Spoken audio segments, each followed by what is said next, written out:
Hey everybody, welcome back to the Rockhounding Life channel. Today I'm going to show you how to sharpen your lapidary saw blade using a bastard file and a Sharpie.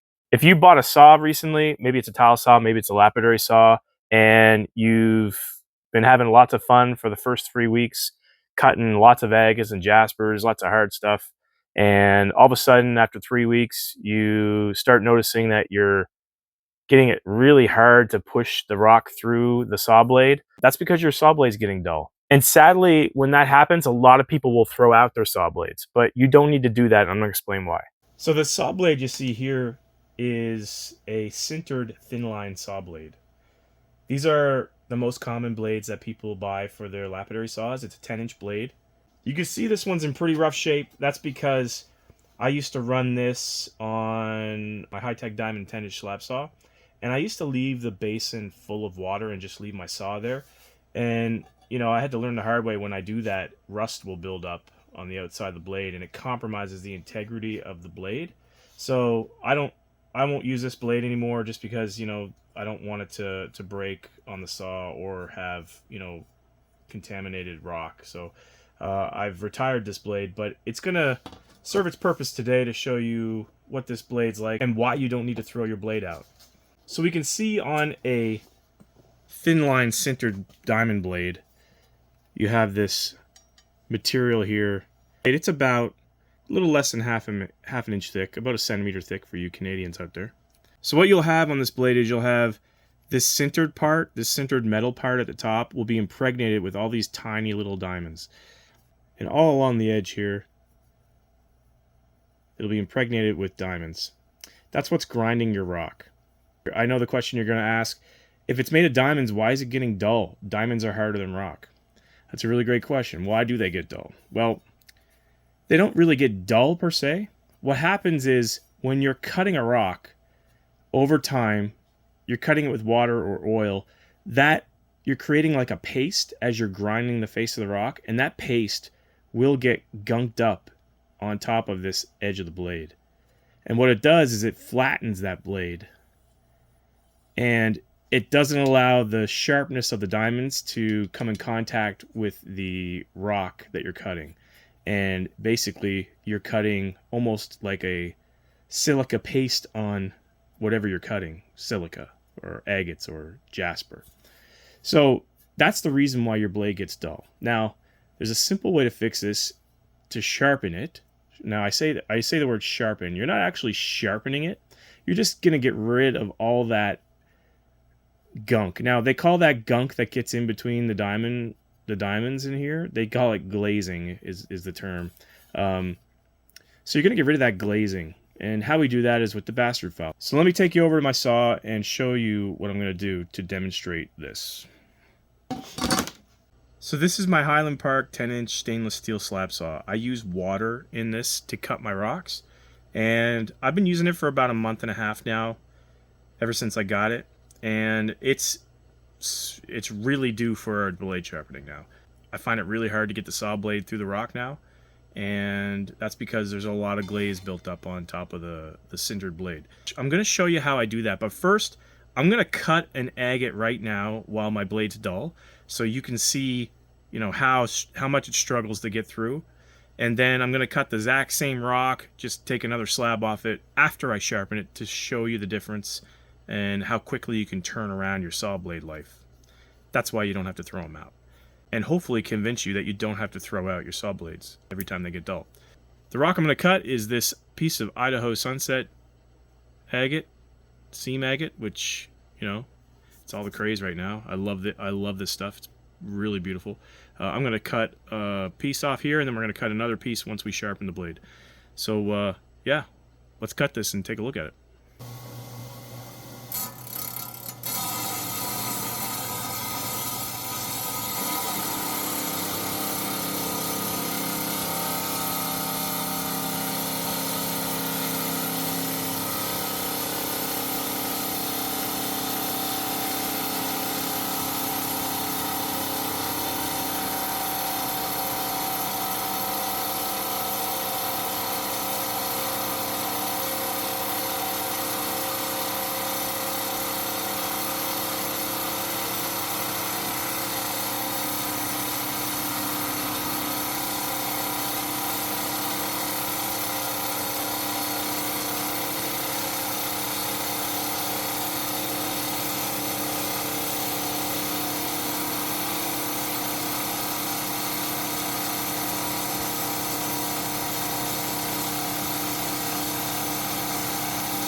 Okay, that actually wasn't as bad as I thought. I was cutting agates the other day, pretty hard ones, I guess. This stuff might be a little softer, but anyway, that's our cut.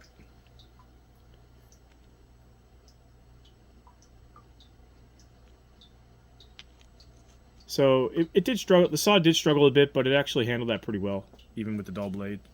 This saw does have a 1/2 horsepower motor, so it's more powerful than any 10-inch saw on the market. It's going to do better than most saws will with a dull blade, just because of that extra little bit of horsepower it gives. Yeah, most other 10-inch saws in the market have a 1/3 horsepower motor. This is the only one that I know of that has a 1/2 horsepower motor. You're going to get a little more beef with this one, so a dull blade will be more effective on this saw than most.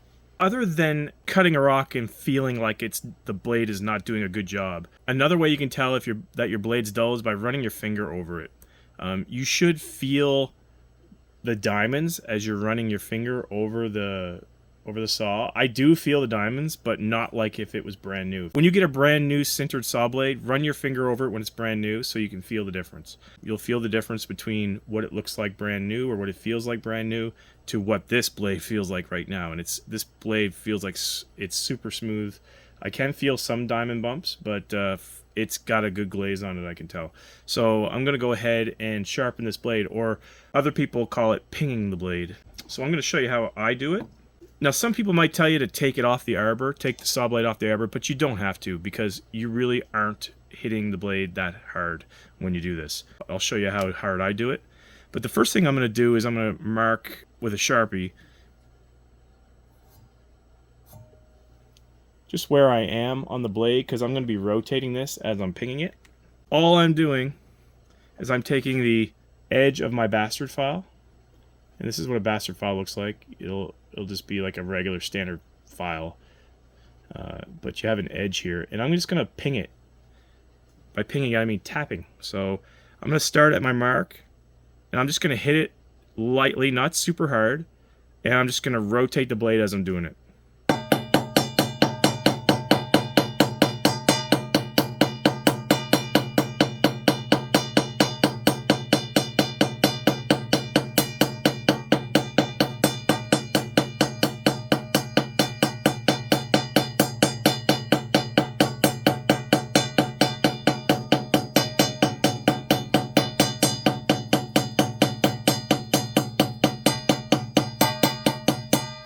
Now, as you do this, you're going to notice you're denting the top of your saw blade. But that's what you want to do.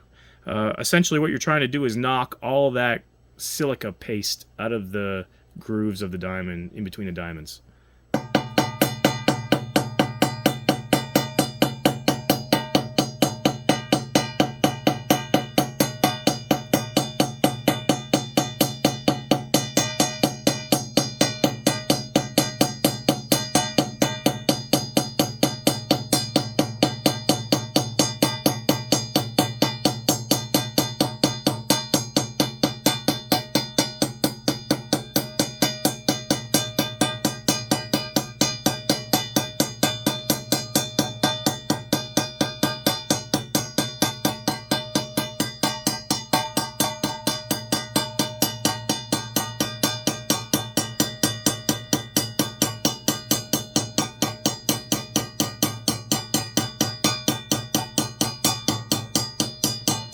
Now I'm back to my mark. I like to do this twice. Some people say you only have to do it once, but I like to go around twice just to give it that little extra coverage. But right now, if I run my finger over the blade now, I can already feel the difference. I can feel more bumps. And I'm going to go across it one more time.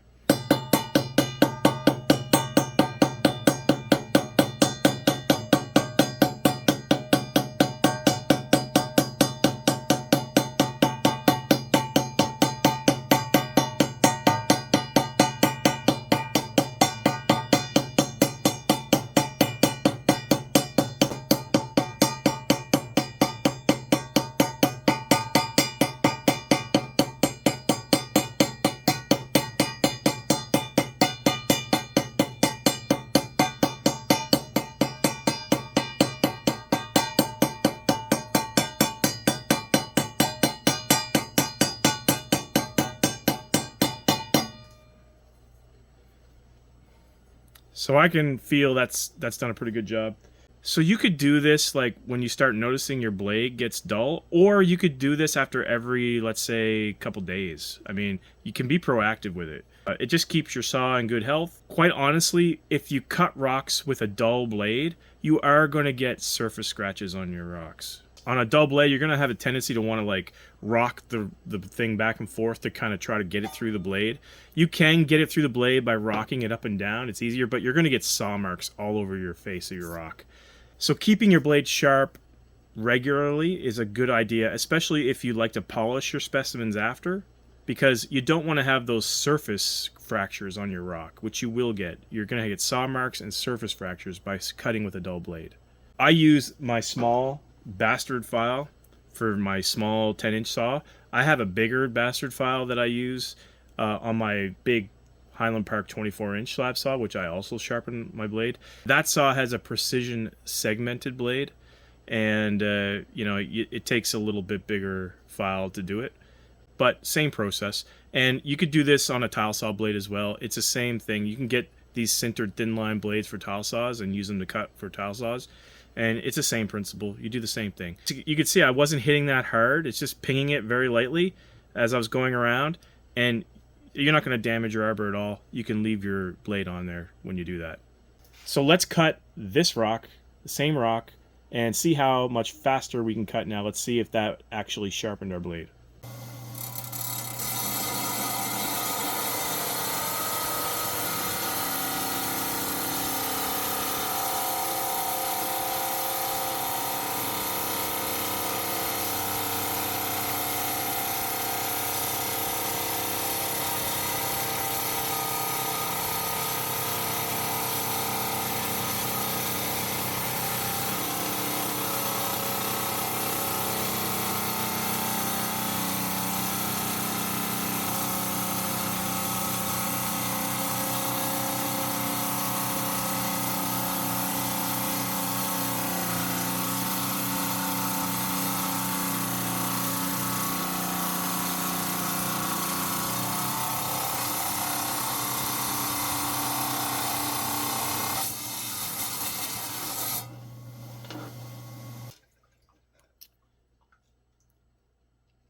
So there's our rock, and probably the timing on that wasn't that much faster, but I can tell you it was much smoother. I did not have to force the rock through the blade like I felt like I had to push it a little bit on the previous cut when it was dull. So you definitely notice a difference when you sharpen your blade. And like I said, you could I only go around twice, but if you feel like you need to go around more times than that, then you can do that. You'll just expose more diamonds. But let's take a look at this material again, because this stuff is awesome. This is going to make really awesome cabbing material. And it's even got like another, like there's the main seam with the green and red, and then there's another like mini seam down here. It's almost like a separate seam, which is really cool. And you have some of the green bleeding into that second seam. It's almost like a fracture that healed. To me, that says that the bottom seam was there first, then the top seam formed and bled into the bottom seam. You can see how it cross cuts the bottom seam. So that's really cool.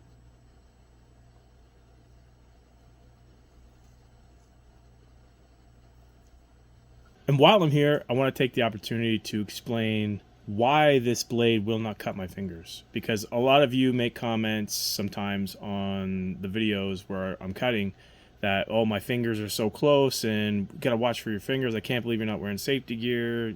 So first of all, I do wear safety gear when operating the saw. I wear a respirator, and I wear safety glasses, and I wear ear protection. I don't wear anything on my fingers because this blade is designed to grind. It doesn't cut. It does not cut. It grinds. And in order for it to grind, it needs surface tension, like really hard materials. That's why my thumb will just spring off of it when it's on. So you can see I'm touching that right now. It's not cutting my hand. It's perfectly fine.